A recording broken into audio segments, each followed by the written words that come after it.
A new double-click exploit bypasses browser protections. Another compromise affects extensions downloaded by millions of Chrome users.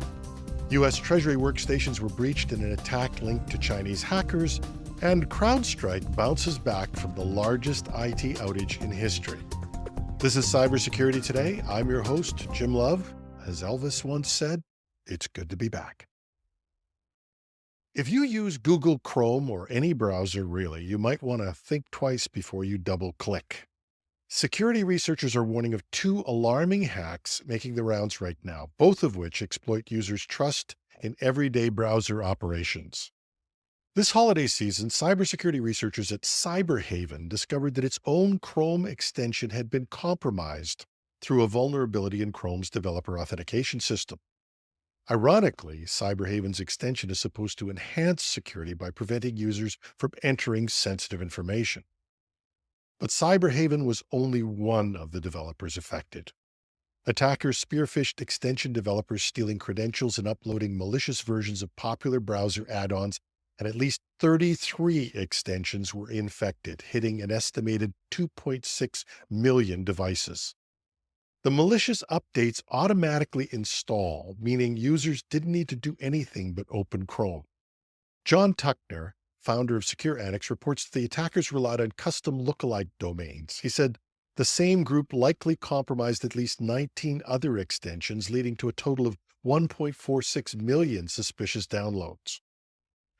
In a separate development, application security researcher Paulo Giabello uncovered a brand new double-click jacking exploit that doesn't rely on specific browsers like Chrome. It can also strike Edge and Safari, essentially anywhere you double-click.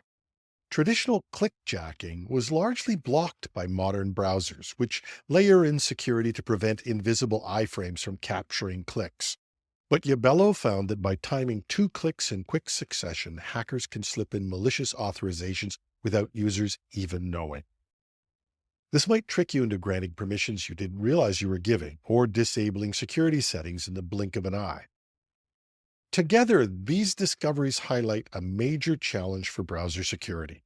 Whether it's malicious extensions leveraging trusted developer credentials or invisible pop-ups waiting for a double click, attackers are finding creative ways around existing defenses. The double-click jack effectively reopens a click-jacking threat surface that many believed was dead.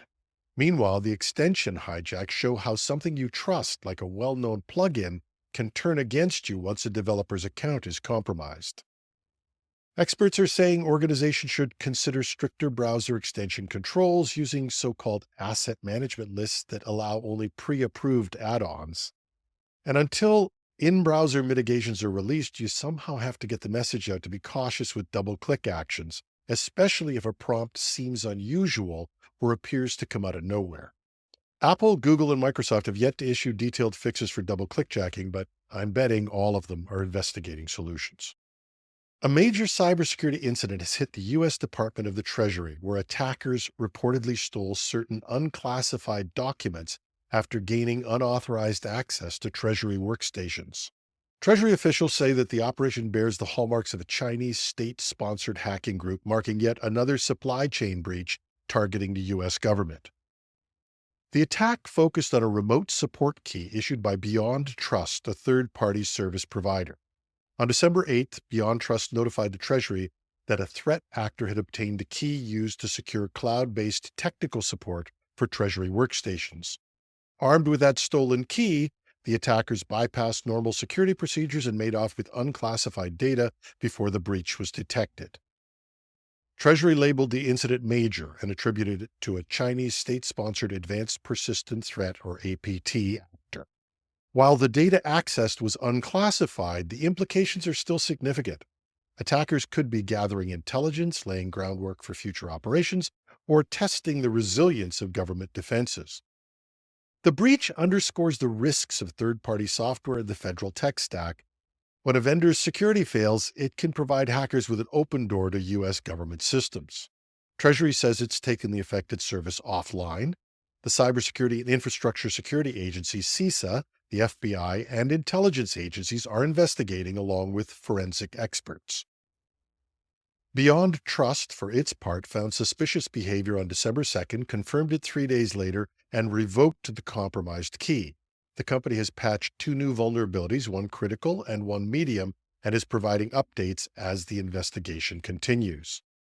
A 30-day supplemental report from Treasury is expected to reveal more about how the attackers breached the system and how widespread the impact may be. The incident follows reports from before Christmas of how Chinese hackers had infiltrated the U.S. telecommunications systems and other stories about how deeply hackers have penetrated other key infrastructure. The Wall Street Journal reported that the Chinese hack last year compromised even more U.S. telecoms than previously known. In addition to AT&T and Verizon, the hackers got into Lumen and T-Mobile. According to the same story, hackers also exploited unpatched network devices from security vendor Fortinet and compromised large network routers from Cisco Systems. The big question remains, are these breaches a rehearsal for something even more disruptive? And on the good news front, CrowdStrike has staged a remarkable comeback just months after causing what some called the biggest IT meltdown ever. The cybersecurity company recently regained more than $30 billion in market value that it lost when a routine software update went horribly wrong in July. Just to refresh you on the story, CrowdStrike, known for protecting some of the biggest names in finance, healthcare, and aviation, pushed out an update to its flagship Falcon security software. Almost immediately, millions of Windows PCs and servers started crashing, leaving airline passengers stranded, hospital appointments canceled, broadcasters thrown off the air. It was so massive that U.S. House Homeland Security Committee Chair Mark Green dubbed it the largest IT outage in history.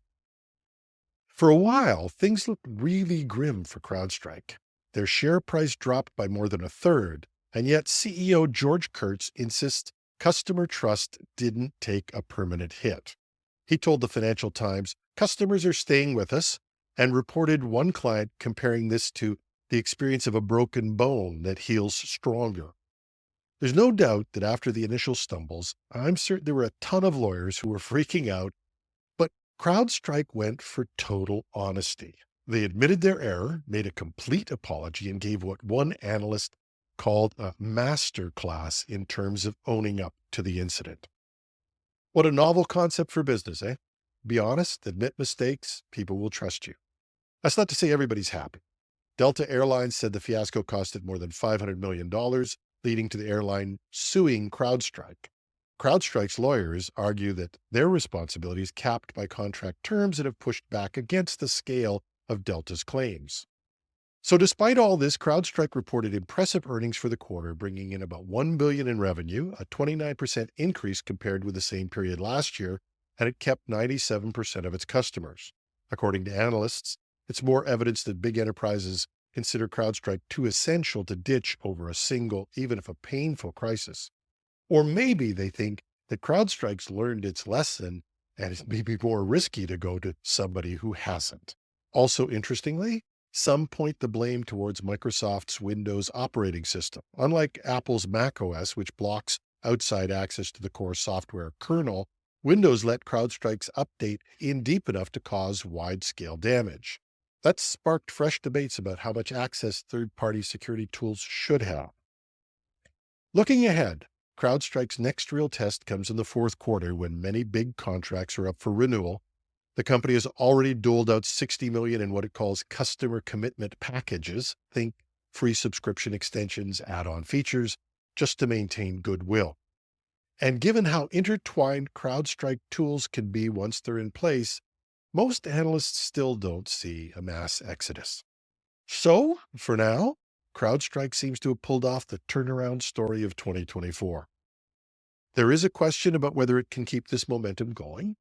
But maybe even more important, once we take the focus off CrowdStrike and what was surely a stupid error, we need to think about how fragile our interconnected systems are and how dependent we are on them. And maybe, just maybe, start thinking about how we can make them more resilient. That's our show for today. You can find links to reports and other details in the show notes at technewsday.com. Check it out. We have a cool new look for our podcast page. We welcome your comments, tips, and the occasional bit of constructive criticism at editorial@technewsday.ca. I'm your host, Jim Love. Thanks for listening.